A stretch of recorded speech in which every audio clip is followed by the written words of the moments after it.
कत्ल खाने जा रहे हैं लाखों की तादाद में रोज गाय। हमारा देश सबसे बड़ा एक्सपोर्ट सेंटर है गाय के मांस का, पूरी दुनिया में एक्सपोर्ट किया जा रहा है।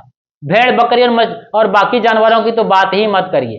हिंदू राष्ट्र कहता है, हिंदू राष्ट्र बनने जा रहा है, एक राष्ट्र एक कानून की बात हो रही है, और लाइसेंसधारी कत्ल खानों में लाखों की तादाद में रोज गाय मारी जा रही है, काटी जा रही है और पूरी दुनिया में बेची जा रही है। सोचिए, ये सच्चाई है इस देश की। आप इंडियन गवर्नमेंट से ये बातें पूछ सकते हैं। मतलब आरटीआई, राइट टू इंफॉर्मेशन, हाँ, आरटीआई के तहत आप इंडियन गवर्नमेंट से इसका पूरा डेटा निकलवा सकते हैं और जो भी जानना चाहते हैं वो सारी बातें जान सकते हैं। खुदा के बारे में, अल्लाह के बारे में, भगवान और ईश्वर तथा लॉर्ड और गॉड के बारे में पूरा डिटेल आप खंगाल सकते हैं।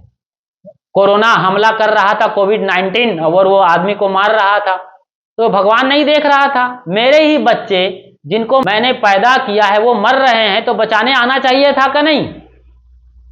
उल्टे मंदिर, मस्जिद, चर्च, गिरजा घर, गुरुद्वारे जैसे धार्मिक स्थलों में बड़े बड़े ताले लगे हुए थे। पंडित, पुरोहित, मुल्ला, मौलवी, पोप, पादरी सब बिल के अंदर घुस गए थे और भगवानों को सैनिटाइजिंग किया जा रहा था। मतलब उस पर वो दवाइयों का छिड़काव बड़े बड़े पाइपलाइन से स्प्रे किया जा रहा था। ये भगवानों की दुर्दशा है, बेइज्जती है कि नहीं? ये हमारा देश पूरा देख रहा था, दुनिया भी देख रही थी।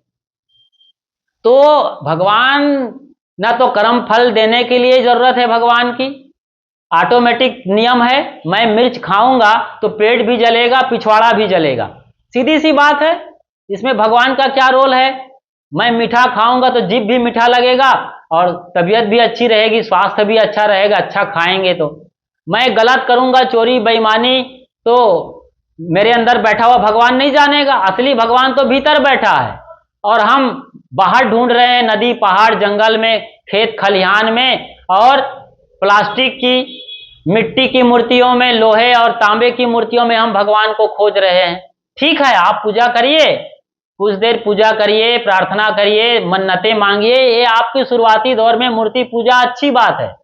लेकिन आप कहोगे कि वो कर्म फल देंगे, हमारे पाप कर्मों को टाल देंगे। लोग आज पाप करते हैं 364 दिन और कुंभ मेला में जाते हैं और गंगा में नहा के कहते हैं कि सब पाप हमारा छूट जाए, दूर हो जाए, पाप से मुक्ति हो जाए, हे प्रभु हमारे सारे पाप धुल जाए। इसकी वो लगातार, हे प्रभु हमारे सारे पाप धुल जाए, इसकी वो लगातार प्रार्थना और पूजा कर रहे हैं। ऐसे कैसे होगा? आप इतना पाप किए हो, चोरी बदमाशी किए हो, बेईमानी किए हो, लूट खसोट किए हो, और कितने का बलात्कार किए हो, अनाचार, भ्रष्टाचार, कदाचार, सारा पाप किए हो, राक्षस व्यवहार किए हो, और भगवान कैसे पाप काट देगा? बेईमानी किया रमेश का और लगान दे रहा, मतलब खेत जोता है रमेश का, लगान दे रहा है सुरेश को, तो भगवान खुश होगा आपका? ऐसा भगवान तो बेईमान है आपका। फिर ऐसा भगवान जो गंदे का मदद कर रहा है, गलत आदमी का मदद कर रहा है, ऐसा भगवान नहीं हो सकता है। भगवान कर्म फल सही देगा यदि होता तो, ऐसा कोई नहीं, ये ऑटोमेटिक सिस्टम है। तो मैंने बताया कि धरती के संचालन के लिए, सृष्टि के संचालन के लिए भी भगवान की जरूरत नहीं है। सारा खेल ऑटोमेटिक सिस्टम से ग्रहों और नक्षत्रों की अपने आप हो रहा है, और कर्म फल भी किसी को देने के लिए भगवान की जरूरत नहीं है। मेरा कर्म ही मेरे को फल देता है, जैसा मैं बीज बोऊंगा वैसा ही फल मुझे काटना पड़ेगा। बोया पेड़ बबूल का तो आम कहाँ से खाए, कबीर कमाई आपनी निष्फल कबहू न जाए, बोया पेड़ बबूल का तो आम कहाँ से खाए। अब तीसरा है मुक्ति के लिए, गति और मुक्ति के लिए भगवान चाहिए। लोग हाथ जोड़ के गिड़गिड़ा रहे हैं, प्रार्थना कर रहे हैं कि हे प्रभु अन्नदाता हमारा कल्याण करिए, हमें मुक्ति दे दीजिए, अपने चरण शरण में बुला लीजिए, हमारा कल्याण करिए, हे प्रभु, हे प्रभु। प्रेयर कर रहे हैं, प्रार्थना कर रहे हैं, अरदास कर रहे हैं, भक्ति भजन कर रहे हैं, सारे लोग लगे हुए हैं, आसमान को ताक रहे हैं, मंदिरों में गिड़गिड़ा रहे हैं, नाक रगड़ रहे हैं, अल्लाह के दरबार में जाकर खाली दीवार पर पश्चिम दिशा में गला फाड़ फाड़ के अजान कर रहे हैं, पुकार रहे हैं, पाकिस्तान के उस पार तक आवाज जा रही हिंदुस्तानियों की, लेकिन कोई अल्लाह मियां बचाने नहीं आया। यही तो कर रहा था ओसामा बिन लादेन। कितनी प्रार्थना किया, ओसामा बिन लादेन पाकिस्तान नहीं बता रहा था कहां छुपा है, और आखिरकार अमेरिका के नेवी सील्स कमांडे वालों ने खोजा कि पाकिस्तान के एबटाबाद शहर में है, और जिस बिल्डिंग में था उसकी खोपड़ी पर सीधा हेलीकॉप्टर से उतरा और उसको खींच करके पकड़ा, और आखिरकार उन्हें मार करके समंदर में फेंक दिया। पता भी नहीं चला वो कहां गया, उसकी लाश की उसकी मजार बने क्या होगा। ये सबकी कहानी है। मतलब हमारे कर्म के अनुसार से हमारे कर्म फल मिलेंगे। कोई भगवान हमें मुक्ति देने वाला नहीं है कि हमें तारने वाला है। क्यों तारेगा?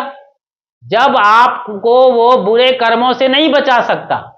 आदमी चोरी करता है, हिंसा हत्या बलात्कार करता है, तब तो भगवान को रोकना चाहिए, उस खुदा को सामने आना चाहिए, उस गार्ड को सेफ्टी जोन में आदमी को रखना चाहिए कि ये काम नहीं हो सकता है।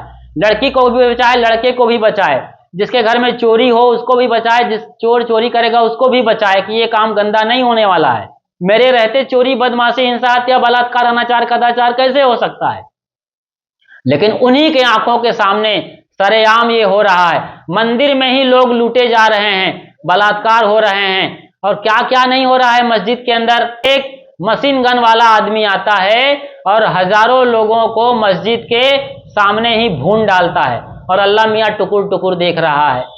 कहां कहां नहीं ये घटनाएं हो रही है। धर्म के नाम पर जितने खून बहाए गए हैं, इतना खून तो कहीं और नहीं बहाया गया है। धर्म के नाम पर, पवित्रता के नाम पर, भगवान के नाम पर, खुदा के नाम पर, गॉड के नाम पर इतनी हिंसाएं और हत्याएं हुई हैं जिसका कोई हिसाब किताब नहीं है। और भगवान तब भी नहीं आता है इतना पुकारने पर। आदमी असल में बहानेबाजी कर रहा है। हम सबको चाहिए कि हम अच्छा कर्म करें, अच्छा खाएं, अच्छा पिए, अच्छा जिए और अच्छा सोचें। मतलब अपने पूरे लाइफ स्टाइल को सुधारें, अपने कर्मों को सुधारें। अपने कर्मों को सुधारना पड़ेगा, सही करना पड़ेगा, तभी उसका परिणाम सही आएगा।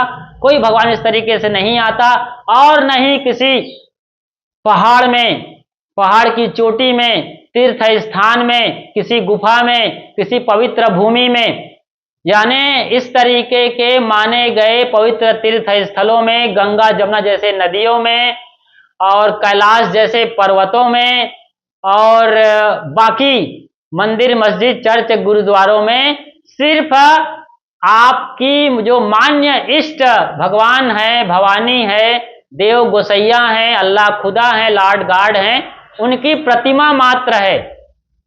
उनकी धातुओं की, मिट्टी की, प्लास्टिक की या अन्य पदार्थों की प्रतिमा मात्र है। उसमें कोई शक्ति नहीं है। आपने देखा अभी 22 जनवरी को रामलला की प्राण प्रतिष्ठा हुई, तो क्या वो धनुष बाण लेकर अयोध्या के गलियों में आ गए खेलने कूदने के लिए? या फिर सरयू नदी में डुबकी मार रहा है रामलला, लोग उसे उठा के अपने कंधे पे ले रहे हैं? अजीब अजीब बातें हैं। चंपत राय ने घोषणा किया था रामलला के प्राण प्रतिष्ठा के बाद कि इतना भीड़ मत लगाइए, लाखों लोग आ रहे थे, दिन भर में 10 लाख लोग आते थे। तो उन्होंने एक घोषणा जारी किया था, सूचना, रामलला के पास इतनी भीड़ मत लगाओ, लाखों लोगों की तादाद में, उनको भी सोना है, आराम करना है। जो आदमी जागता ही नहीं वो सोएगा क्या? वो मूर्ति मात्र है। राम कभी हुए होंगे तो उनके आदर्शों से हमें सीखना चाहिए देश को। ऐसे ही हर मत मजहब और परंपरा के लोगों को चाहिए कि अपने इष्ट भगवान के जीवन दर्शन से सीखे। जैसे मोहम्मद साहब भेड़ बकरियों को चराते थे, प्रेम करते थे, और लोग उनके ही नाम पर आज भेड़ बकरियों को काट काट के खा रहे हैं, गोश्त बेच रहे हैं, गोश्त खा रहे हैं, हिंदू भी खा रहे हैं।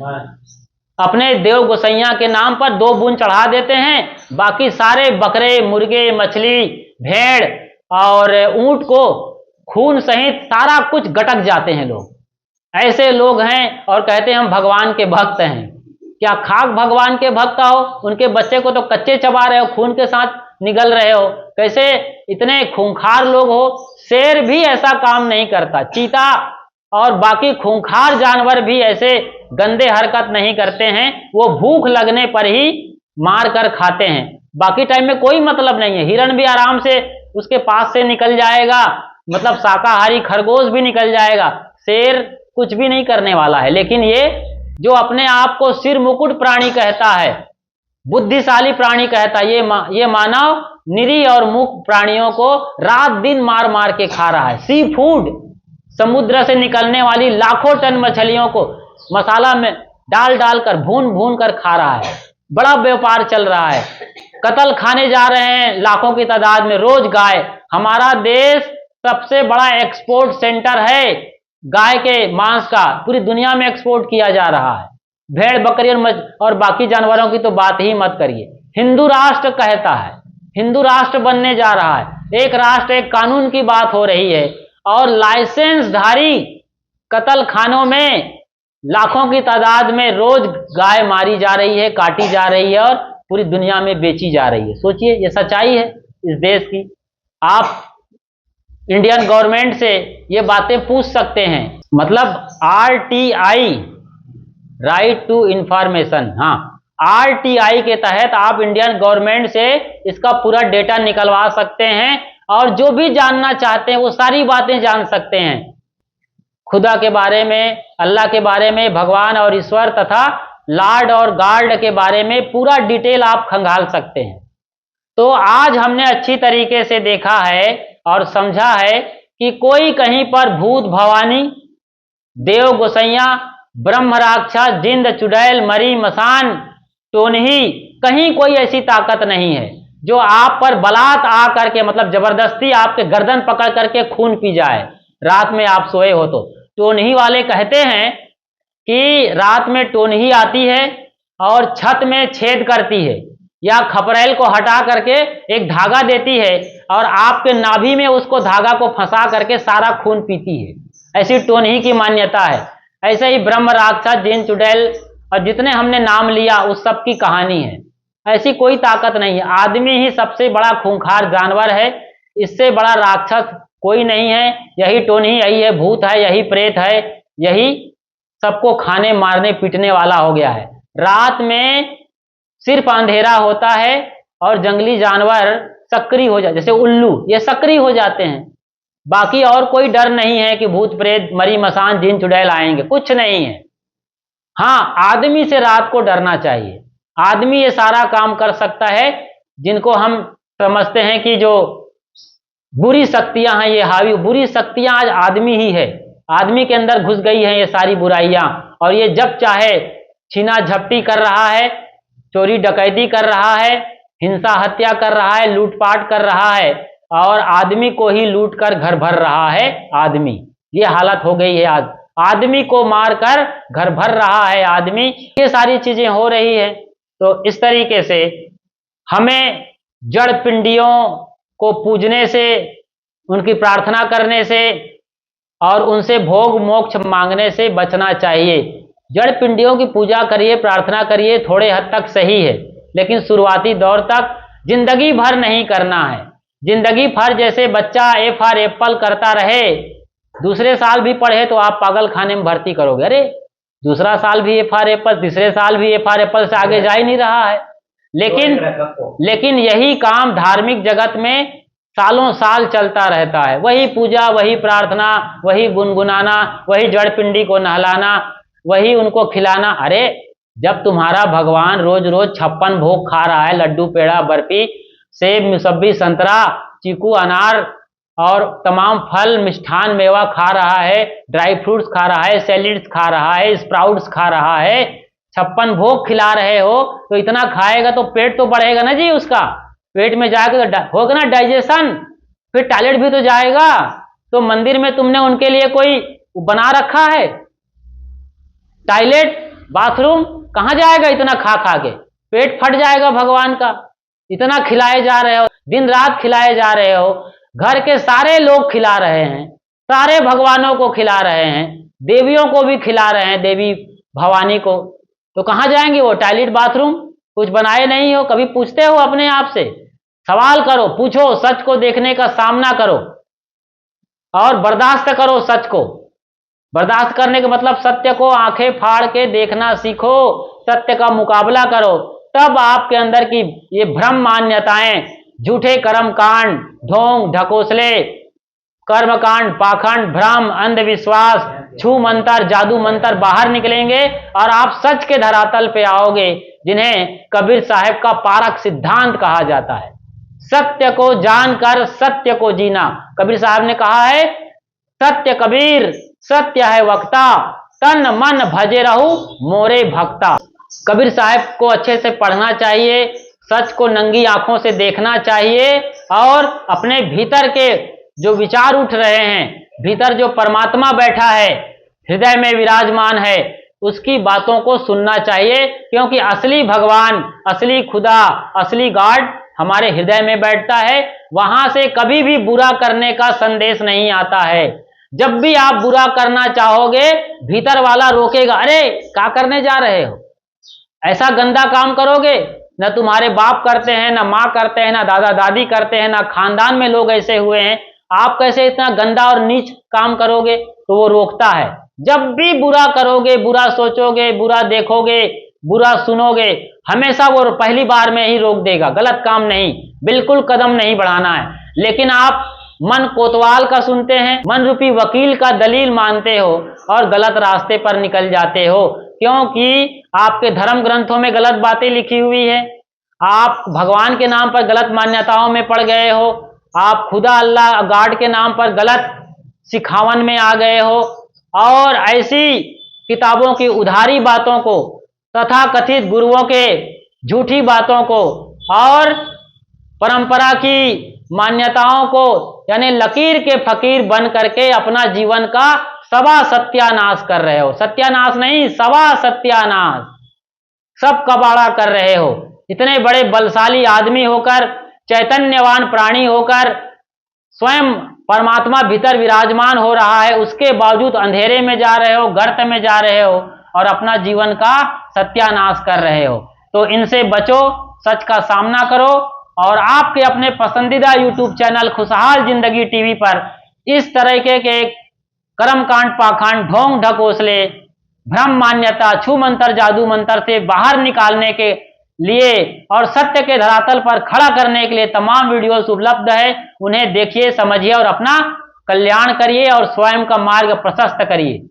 अपना और अपनों का ख्याल रखिए। मिलते हैं बहुत जल्द। मगर यदि आप खुशहाल जिंदगी टीवी चैनल पर बिल्कुल नए हैं तो फौरन सब्सक्राइब कर लीजिए, जो कि बिल्कुल निःशुल्क है। यानी आप सब्सक्राइब करते ही परमानेंट मेंबर हो जाते हैं खुशहाल जिंदगी यूट्यूब चैनल के, और उसके बाद बेल आइकन को प्रेस कर घंटी बजा दीजिए और आल को भी सेलेक्ट कर लीजिए। तो जो भी वीडियो हम अपलोड करेंगे या जब भी लाइव आएंगे तो सबसे पहली नोटिफिकेशन यानी सूचना आपको तुरंत मिल जाएगी। तो शुक्रिया, साधुवाद और साहेब बंदगी साहेब।